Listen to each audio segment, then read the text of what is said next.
Hello, I'm absolutely delighted to be speaking to you at the online specialist lending event for 2021. I hope your commute to the office was as uneventful as mine this morning. I know my 5 steps across the landing went without event at all, which was superb. I wondered why Paul has asked me to talk to you about reasons to be cheerful. And I've thought about it, and I can tell you a few reasons why it's not. I will dispel the myth that I am not an Ian Jury tribute act. It's not because Love Island is coming back to our screens from a COVID-safe villa in Mallorca in 2021. And it's not because I've spent the last 11 months working in shorts and flip-flops. And yes, before you ask, that even includes today while I'm speaking to you. No, I'm talking to you about reasons to be cheerful because specialist lending offers so many positive events for us all to take advantage of, whether we're lenders, whether we're brokers, intermediaries, financial advisors, clubs or packages. As we come out of this horrible 12 months that we've all endured, there will be so many opportunities for us all to make the most of. And hopefully I'm going to touch on a few of those as we move through this morning's session.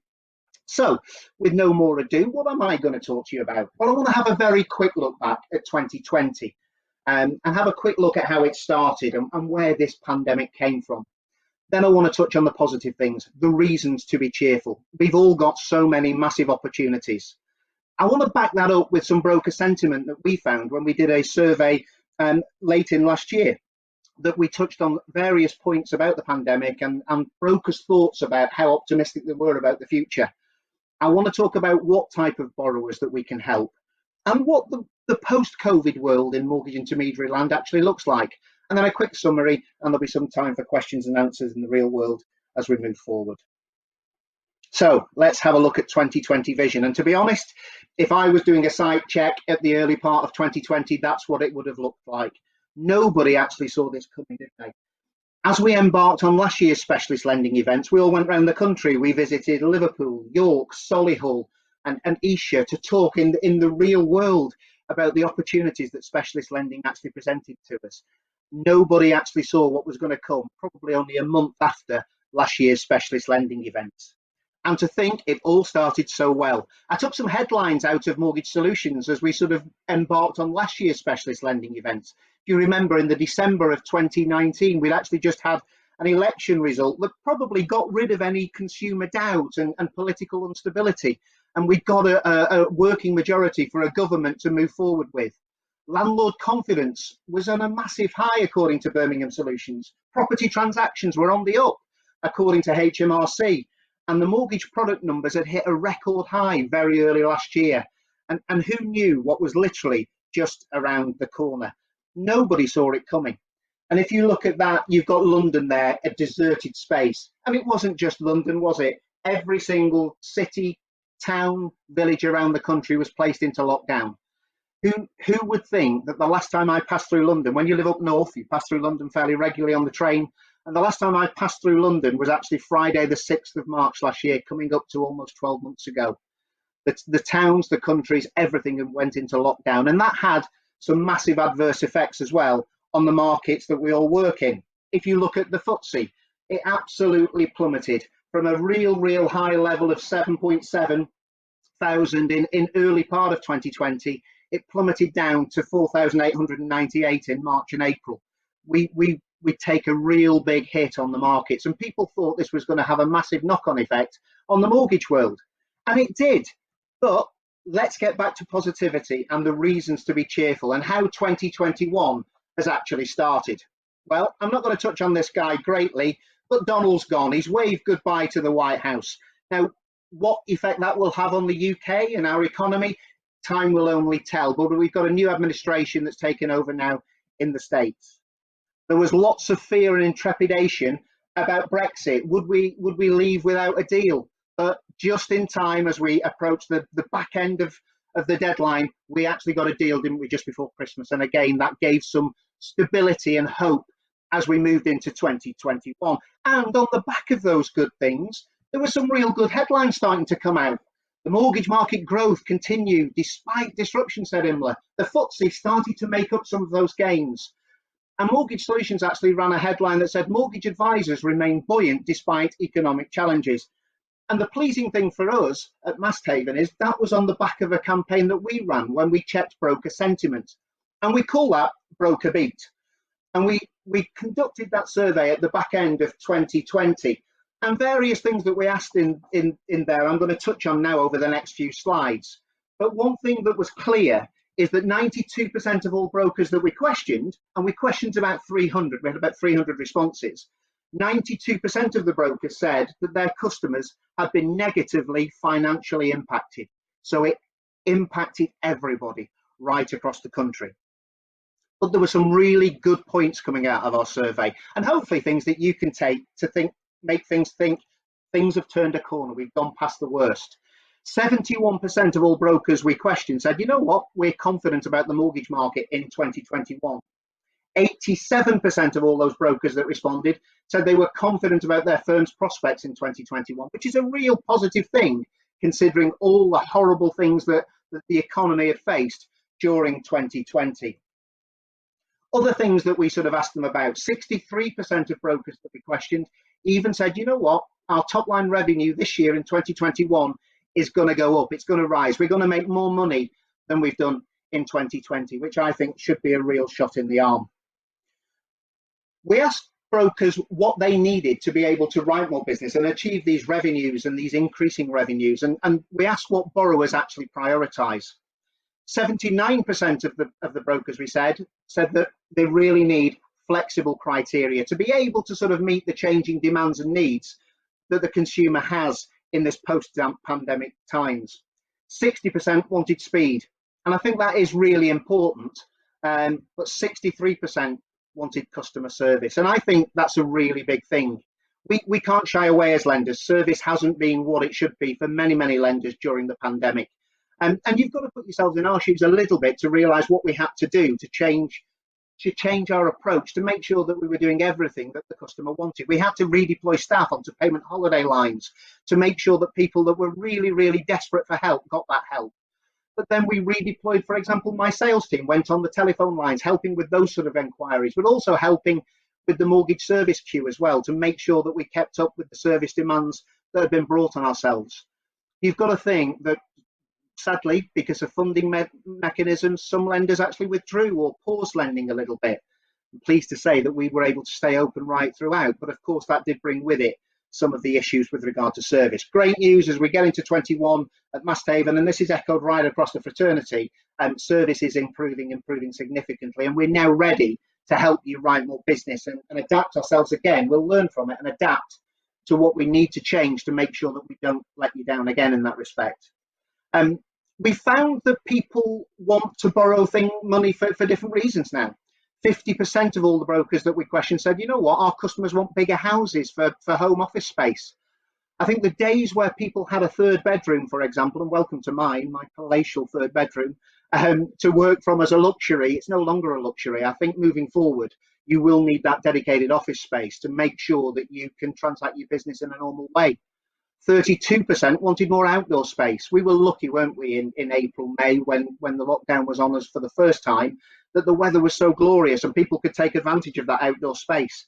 And we also found that people wanted to take advantage of maybe out of city areas, move out of the sort of claustrophobic city centres and actually move away from where they're currently living and working. We also think that brokers have changed, and this is feedback we had again from a different survey, but brokers have actually adapted really well to the pandemic, and they've changed tack and they've changed the way that they operate.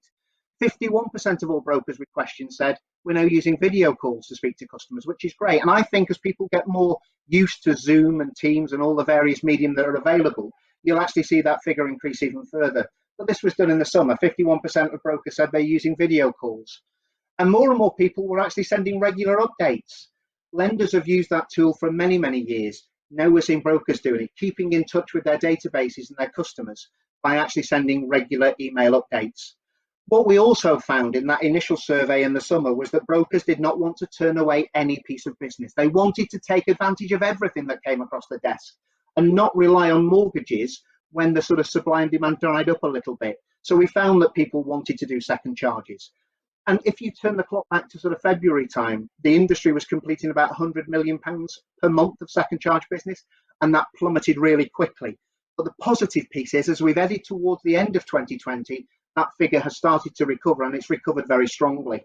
Another area that brokers wanted to tell us that they wanted to get involved with was bridging finance. It's not difficult anymore. Using clubs, using master brokers, it's a really easy way of chain breaking. And that's where we find a lot of our business is done. People want to actually buy a new property before they've actually sold another one. So areas of the market where brokers probably or customers have shied away from, now they're really embracing to move forward. So it's clear to see last year did present us with bumps, slips and trips. Bumps, lenders sadly had to withdraw from the marketplace because of funding issues, and service issues suffered as a result of that. But it's great to see that service is now getting back on track and getting back where it needs to be. Cautions, trips, we class that as criteria and loan to values. All those sort of things were reduced and tightened as we headed into pandemic as we know it in the sort of late spring of last year. But we had bumps, we had slips, there were trips, but it's great to see now that we're coming out of this and you've got an opportunity to place so much business. You've got so many dips to place, which I think is a really, real big reason to be cheerful. And when I look at the areas that I think you'll be able to place these dips, I think they could be in many, many segments, but I think they could be predominantly in 4 buckets: the self-employed, people that have had a payment holiday, people that have been furloughed, and people that have got a poor credit file. So if you look at specialist lending, why can specialist lenders like us at Masthaven and many of my colleagues who are presenting to you at this year's event help the self-employed, for example? Well, if you look at self-employed figures for last year, you'll find that many self-employed applicants will have seen a significant downturn in their profits, their dividends, their returns. A lot of mainstream lenders want to sort of average that out or 2 or 3 years. So you'll find specialist lenders like ourselves will take a very, very more sort of optimistic view, and they'll have a look at trading periods over a significantly shorter period. So not having to average that out. And I think as it returns to a bigger, more fruitful profit area, you'll see that that sort of loan to values or the lending capability will increase quicker in specialist lending for the self-employed than it will in the mainstream world. Payment holidays. Realistically, how will credit score lenders deal with reporting of payment holidays? A deal should never be turned down because there's been a payment holiday approved, but will credit score lenders pick that up very simply? The same with furlough. How will that apply to credit score lenders? I think people that take a professional, individual view of a deal, manual underwriting, if you like, professional, proper underwriting, can make a really decent view on an applicant that's been on a payment holiday or indeed has been furloughed and coming back to work now. And then let's not forget poor credit scores. Not necessarily just CCJs, but people that have maybe made the payments for their major responsibilities, but then just had a slight blip on their credit file. Lenders like us will be able to help significantly in that area. But if you look at CCJs, 2020, there was actually a reduction in the number of CCJs that were registered in 2020, 726,000 according to Registry Trust, where I've taken this data from. And you'll see that those figures sort of reduced in Q2 and then started slowly to increase again in Q3, Q4. If you look at the last 3 years, there's been over 3 million CCJs registered in the UK, and England and Wales alone, actually. And so again, they're people realistically, in the last 3 years, they're going nowhere near a high street lender anytime soon. And a scary statistic that came out to me was 2019, of all the 1.15 million CCJs, 160,000 were taken out against people in their 20s, people in their prime lending territory, and they're people that I think will need our help and the help of specialist lenders. And where CCJs have been sort of placed isn't just in the capital. Have a look at those maps. You'll see there that right across the country there's been an increase in the number of CCJs, and actually the value of CCJs is fairly static as well. A little bit lower in the north, where maybe sort of cost of living is a little bit lower, so associated costs are a little bit lower. But you'll see from those stats that basically the number and the value of CCJ is fairly widespread right across the country. And if you look at those sort of graph lines there, it was a very, very sort of steady state really with the number of CCJs, if you look at the red line, coming down as we went through 2020. But the concerning piece is, as we got back into Q4, we're starting to see those lines increase again. So I do think you're going to get a lot of people knocking on your door that have had a CCJ or indeed have literally just missed a sort of credit score cutoff. And I think that's a real good opportunity. And I think it'll leave us hungry for business. People that know me know I often do a little bit of an anagram solver in my presentations. Last year, I sort of seized the day with Carpe Diem turning into Aced Prime, the specialist space. Now, coronavirus, I think if we take advantages here, you turn coronavirus into carnivorous. We'll all be hungry for business. And I think there are so many opportunities out there for us to take advantage of, again, whether we're lenders, brokers, intermediaries, clubs or packages. But I think it'll be done slightly differently. I think there'll be a lot more stuff done online. I think viewings of houses will be done online. There'll be a lot more sort of transactions going on where you're logging in and transacting remotely rather than face to face. And again, we've taken a view that we need to adapt as a lender things that we do slightly differently. So valuations, we adapted and launched and then improved our AVM model as we went into 2020, which helped us stay open and transact business and complete transactions readily through the sort of darkest days of lockdown the first time around. Sales support will change. I think a lot of people have got used to Zoom calls. I think one phrase that I've used more than any this year is, you're on mute. I think we've just got to get used to it. And I think we will be dealing by Zoom and by Teams for a lot longer. And one thing that we as lenders have had to sort of gear ourselves up to is that we appreciate that your sort of working days have changed. You're working longer into the night.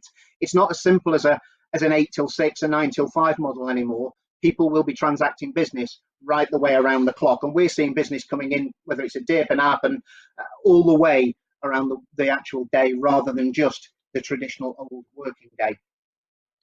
So to summarise, COVID-19 has presented unique challenges to the specialist lending market, but it's given us so many opportunities. And I genuinely do believe there are reasons to be cheerful. Despite all the uncertainty, brokers do remain buoyant. I've told you that, and I've demonstrated that from my figures that we have from our broker beat survey.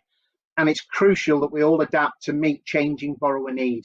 So it's up to us to look at our models, look at our trading styles to make sure that we give you those solutions.